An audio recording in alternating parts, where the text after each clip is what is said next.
Hi students, how are you? I hope you all are well. So today I am here with chapter 1 of class 9th and CERT mathematics. So your chapter name is number system. सबसे पहले मैं इस chapter में number line introduce करूंगी, उसके साथ साथ ही मैं आप लोगों को नंबर्स के बारे में बताऊंगी। तो नंबर लाइन क्या होती है? सबसे पहले लाइन क्या होती है?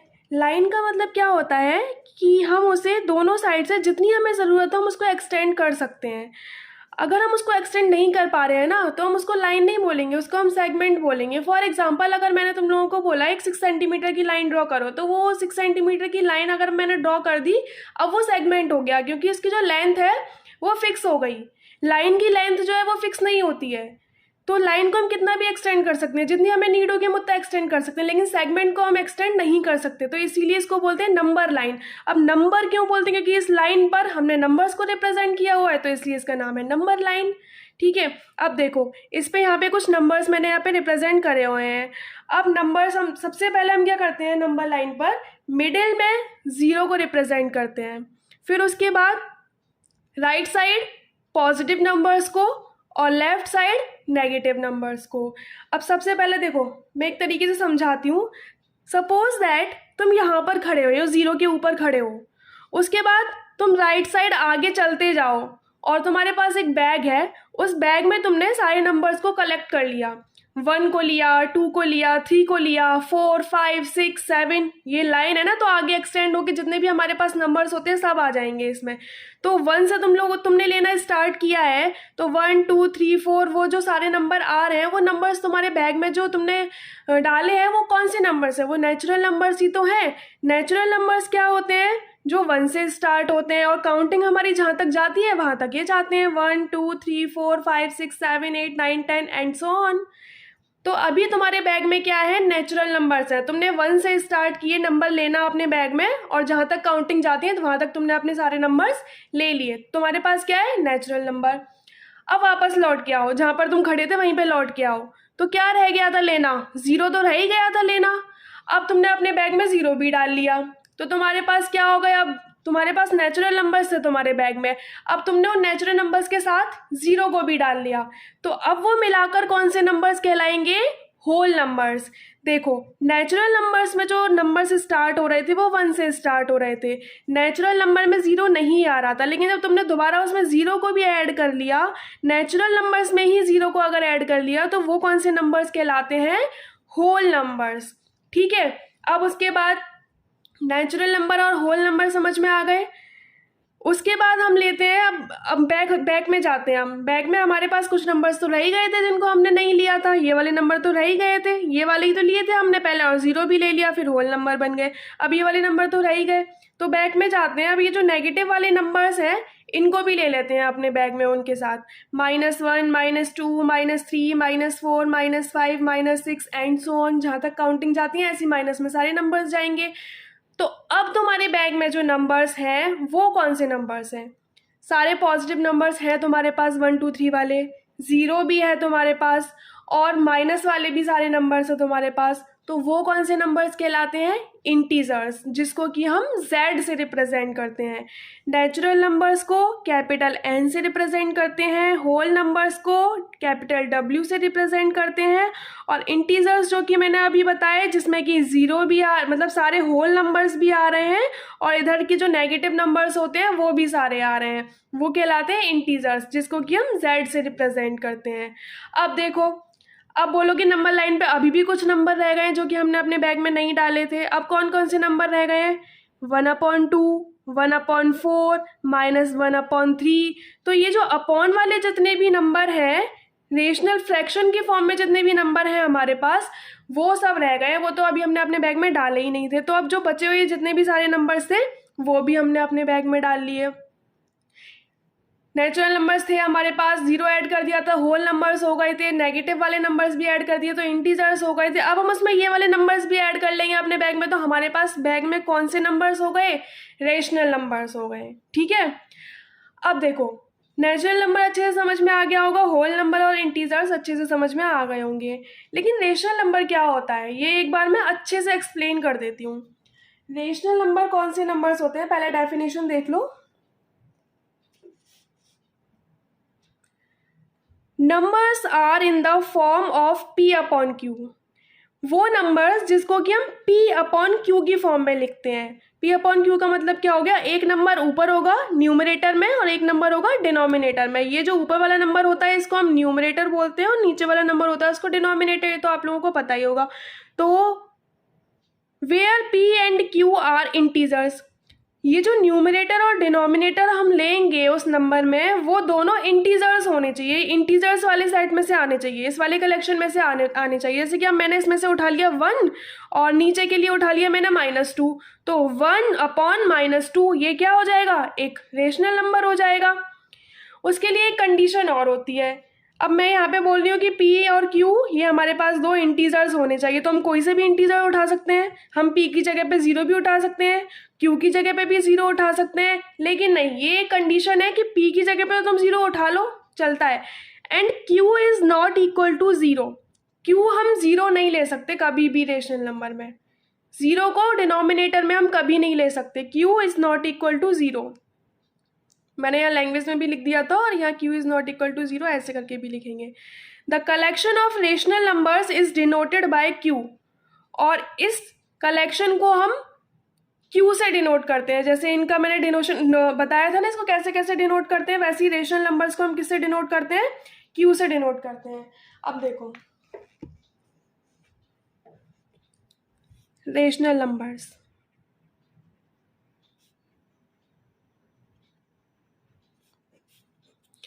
ऐसे नंबर्स होते हैं जो P अपॉन Q की फॉर्म में लिखे जाते हैं, और वहाँ पर P और Q जो है वो इंटीजर्स होने चाहिए, एंड Q जो है वो 0 के इक्वल नहीं होना चाहिए, Q कभी भी 0 नहीं होना चाहिए। और बाकी हमारा P और Q हम कुछ भी ले सकते हैं, बस Q 0 नहीं होना चाहिए, वो रेशनल नंबर नहीं होगा, क्योंकि डिनोमिनेटर में 0 का कोई मतलब ही नहीं होता है, अनडिफाइंड होता है वो। तो आप देखो जैसे कि मेरे पास नेचुरल नंबर्स थे 1 2 3 4 5 6, ये सब भी तो रेशनल नंबर है, क्योंकि तुम्हें पता है कि हम किसी भी नंबर के नीचे 1 लगा सकते हैं, किसी भी नंबर के नीचे 1 लगाने का कोई मतलब ही नहीं होता है, मतलब लगाओ या ना लगाओ इसका कोई फायदा नहीं है। तो ये हो गया 1/1, ये भी एक रेशनल नंबर है, ये भी एक रेशनल नंबर है, ये भी एक रेशनल नंबर है, सारे रेशनल नंबर है। तो सारे नेचुरल नंबर हमारे पास क्या होते हैं, वो रेशनल नंबर भी होते हैं, ठीक है। ऐसी होल नंबर में 0 और ऐड हो जाता है, तो 0 के नीचे भी अगर हम 1 मान लेते हैं तो ये भी एक रेशनल नंबर हो गया। अब ये मत बोलना मैंने बोला था कि ये 0 के बराबर नहीं हो सकता, P 0 के बराबर हो सकता है लेकिन Q 0 के बराबर नहीं हो सकता, इसलिए मैंने डिनोमिनेटर में 0 नहीं लिया है, न्यूमिनेटर में 0 है, तो ये एक रेशनल नंबर है। तो अगर कोई नंबर सिंपल ऐसे करके भी लिखा हुआ है तो वो भी एक रेशनल नंबर है। वो क्यों है रेशनल नंबर, क्योंकि हम उसके नीचे 1 लिख सकते हैं, हमने इसको P अपॉन Q की फॉर्म में लिख तो दिया, और यहाँ पर P और Q इंटीजर्स भी हैं, 3 एक इंटीजर भी होता है और 1 भी एक इंटीजर होता है। इंटीजर में क्या था, इंटीजर में सारे नेगेटिव वाले नंबर भी थे और पॉजिटिव वाले नंबर भी थे और 0 भी था, तो इंटीजर भी तो सारे हमारे रेशनल नंबर होते हैं, क्योंकि हम इन सब के नीचे भी 1 लिख सकते हैं, ठीक है। तो रेशनल नंबर ऐसे नंबर्स होते हैं जिनको हम इस फॉर्म में लिख सकते हैं, P अपॉन Q की फॉर्म में लिख सकते हैं, ठीक है, अपॉन वाली फॉर्म में लिख सकते हैं, और वहाँ पर P और Q हमारे इंटीजर ही होने चाहिए और Q कभी 0 नहीं होना चाहिए। और एक और चीज़, इन दोनों के बीच में कॉमन फैक्टर 1 के अलावा कोई और नहीं होना चाहिए, केवल 1 ही होना चाहिए इनका कॉमन फैक्टर। ये दोनों नंबर को प्राइम होने चाहिए, ऐसे नंबर्स जिनमें केवल फैक्टर एक ही सेम हो, ओनली वन ही फैक्टर सेम हो, उन नंबर्स को हम बोलते हैं को प्राइम नंबर्स, ठीक है। रेशनल नंबर्स अच्छे से समझ में आ गया होगा। अब मेरे पास एक नोट है, उस नोट को समझ लो। However, when we say that P upon Q is a rational number, or we represent P upon Q on the number line, we assume that Q is not equal to 0 and that P and Q have no common factors other than 1. तो देखो सबसे पहले ये सब मैं example से समझाती हूँ। जैसे मेरे पास 1/2 लिखा हुआ है और 2/4 लिखा हुआ है, 3/6, 10/20, 4/8। ये सभी क्या है, रेशनल नंबर्स हैं। मैंने इनके बीच में इक्वल का साइन क्यों लगाया है, क्योंकि ये सब इक्वल है। इक्वल कैसे है, देखो ये तो 1/2 लिखा हुआ है, तो ये 2/4 लिखा है। अगर मैं इसको शॉर्ट फॉर्म में लेकर आऊं तो 2 के टेबल से 4 को काटेंगे तो यहाँ पे तो आ जाएगा 1 और यहाँ पे क्या आ जाएगा 2, तो ये भी तो 1/2 बन गया। फिर इसको हम 1/2 भी लिख सकते हैं 2/4 को। ऐसे ही इसको अगर हम शॉर्ट फॉर्म में लिखते हैं तो 3 1s are 3 और 3 2s are 6, ये भी 1/2 हो जाएगा।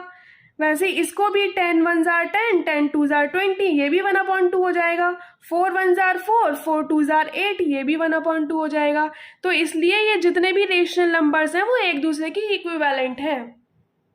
ठीक है, अब क्या होता है, मैंने क्या बोला कि जब ये हम इसको नंबर लाइन पे रिप्रेजेंट करते हैं रेशनल नंबर को, तो ये सारे नंबर हम रिप्रेजेंट कर सकते हैं वैसे तो, लेकिन जब हमको पता है कि ये सब एक दूसरे की इक्विवेलेंट है, और मैंने एक चीज़ और बताई कि पी और क्यू इन दोनों में एक चीज़ ये होनी चाहिए कि इन दोनों में कॉमन फैक्टर केवल एक 1 ही सेम होना चाहिए और कुछ भी सेम नहीं होना चाहिए।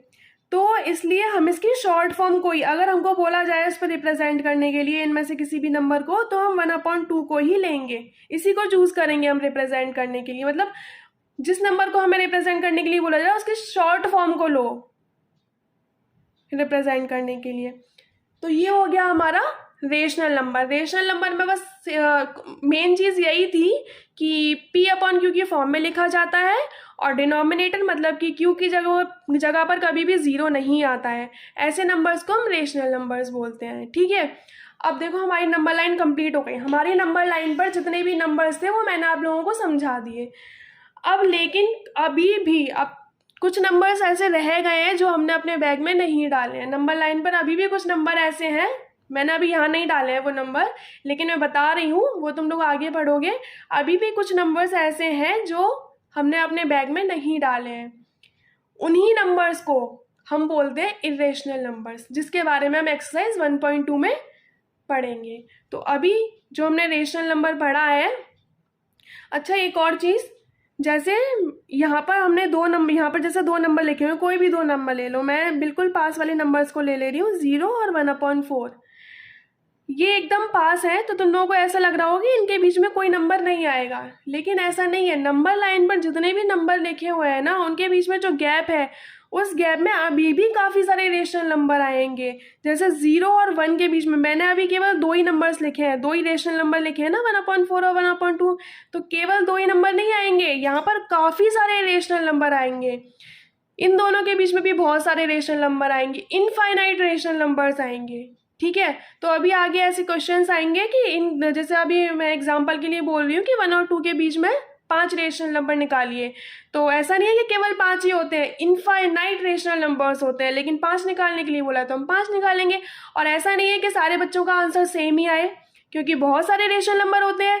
तुमसे बोला जाए 5 निकालने केवल, तो एक बच्चा दूसरे 5 निकाल के दे देगा, एक बच्चा दूसरे 5 निकाल के दे देगा, तो इसलिए आंसर भी यहाँ पे वेरी कर सकता है। ऐसा नहीं है कि यहाँ पे तुम्हारा आंसर दूसरे के आंसर से मैच कर जाएगा। ठीक है, अब हम एक्सरसाइज पर आते हैं। Exercise 1.1, question number first is 0 a rational number. ये हमसे पूछ रहा है कि क्या 0 एक रैशनल नंबर है। हाँ, 0 एक रेशनल नंबर है, मैंने अभी बताया तो था। ये 0 लिखा हुआ है, तो 0 एक रेशनल नंबर कैसे है, क्योंकि रेशनल नंबर हम जानते हैं P/Q की फॉर्म वाले होते हैं, तो इसको भी तो हम P/Q की फॉर्म में लिख सकते हैं। इसके नीचे अगर हमने 1 लिख दिया, 0 के नीचे अगर 1 लिख दिया, तो ये भी हमारा एक रेशनल नंबर हो गया। तो हमारा आंसर क्या हुआ, yes, 0 is a rational number, तो हमने लिख दिया यस।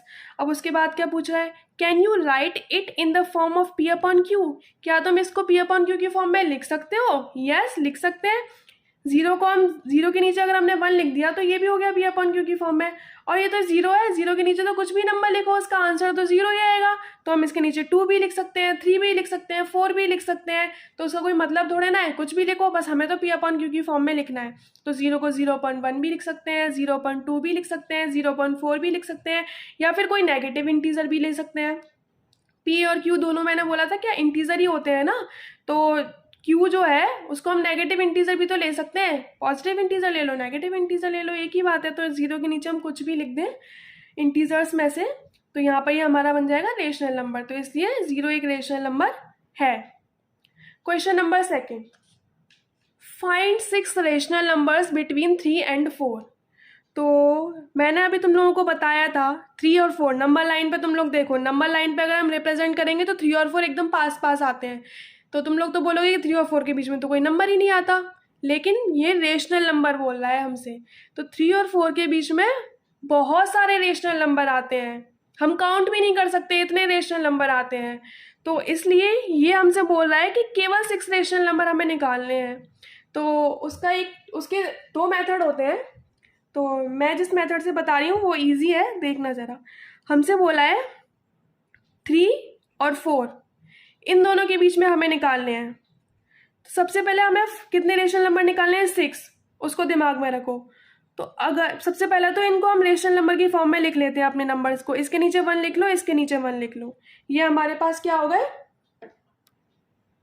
3/1 और 4/1। हमने इनको रेशनल नंबर्स की फॉर्म में लिख लिया। हमको 6 रेशनल नंबर्स निकालने हैं।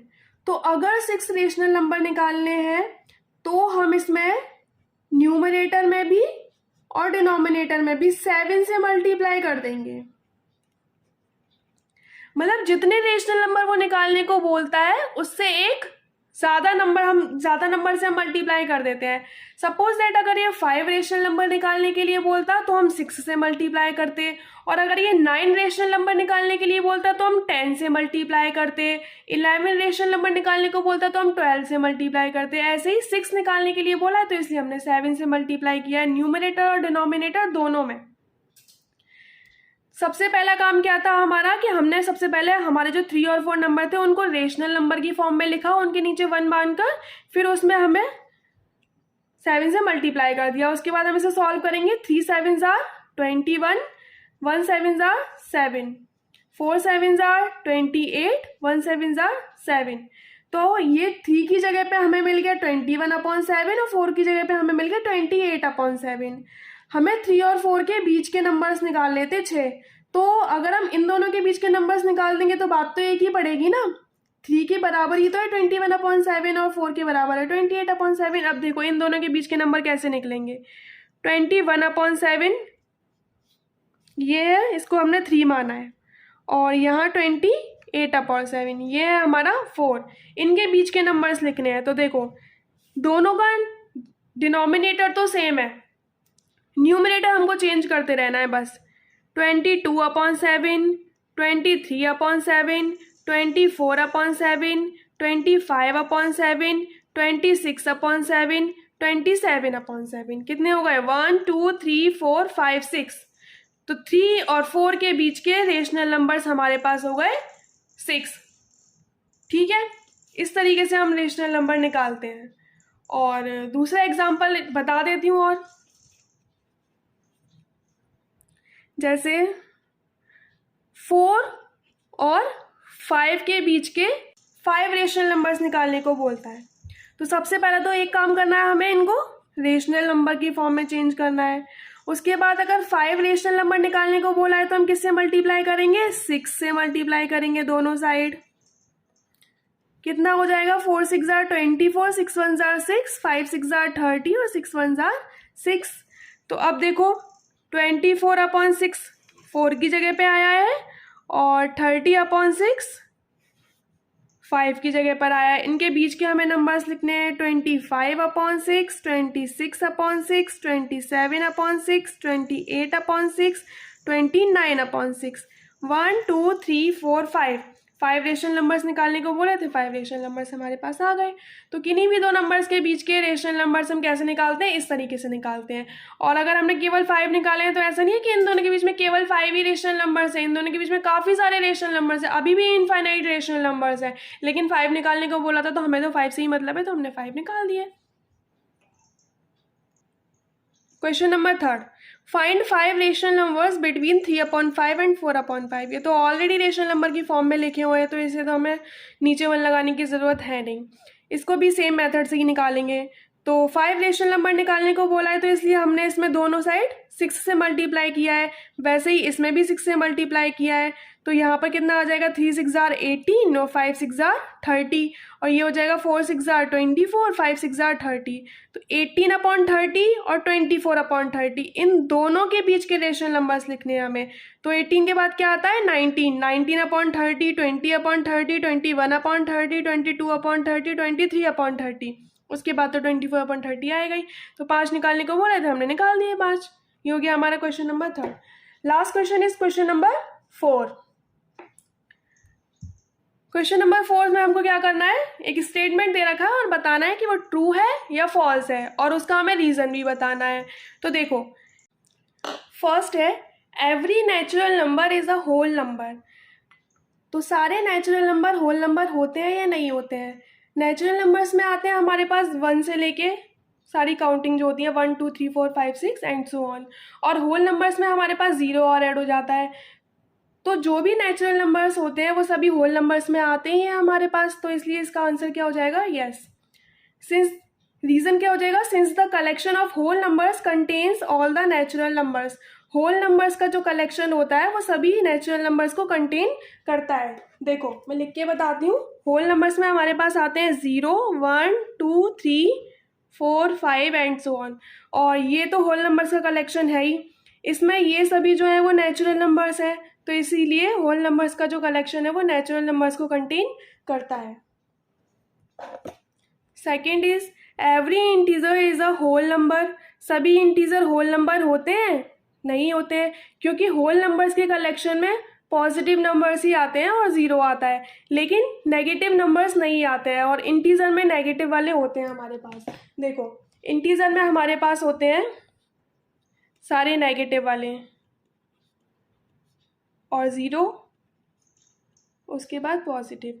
तो होल नंबर्स तो केवल इतने ही होते हैं, तो होल नंबर्स में इंटीजर्स ये वाले नहीं आ रहे हैं, तो सभी इंटीजर होल नंबर में नहीं आ रहे हैं, तो इसका आंसर हो जाएगा फॉल्स।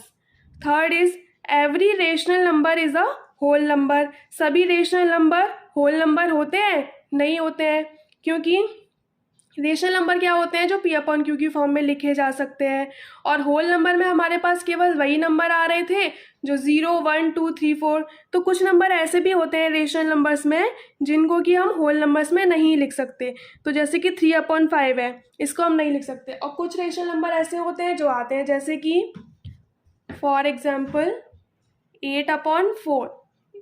ये रेशनल नंबर भी है लेकिन ये होल नंबर भी है। वो कैसे, 4 1 जार 4 और 4 2 जार 8, ये हो गया 2/1, जिसको कि हम ओनली 2 भी लिख सकते हैं, और ये एक होल नंबर होता है। ऐसे ही 6/3, 3 1 जार 3, 3 2 जार 6, तो ये भी आ गया हमारे पास एक होल नंबर। तो कुछ रेशनल नंबर्स को हम होल नंबर बोल सकते हैं, लेकिन कुछ रेशनल नंबर ऐसे होते हैं जिनको कि हम होल नंबर नहीं बोल सकते। फॉर एग्जाम्पल 3/5, ये नहीं कैंसिल कर सकते हम, तो ये एक होल नंबर नहीं है, तो इसका आंसर भी क्या हो गया, फॉल्स। यहाँ एक्सरसाइज 1.1 कंप्लीट होती है। नेक्स्ट वीडियो में हम करेंगे एक्सरसाइज 1.2, जिसमें कि रेशनल नंबर्स के बारे में बताया गया। अगर वीडियो पसंद आया हो तो लाइक, सब्सक्राइब एंड शेयर।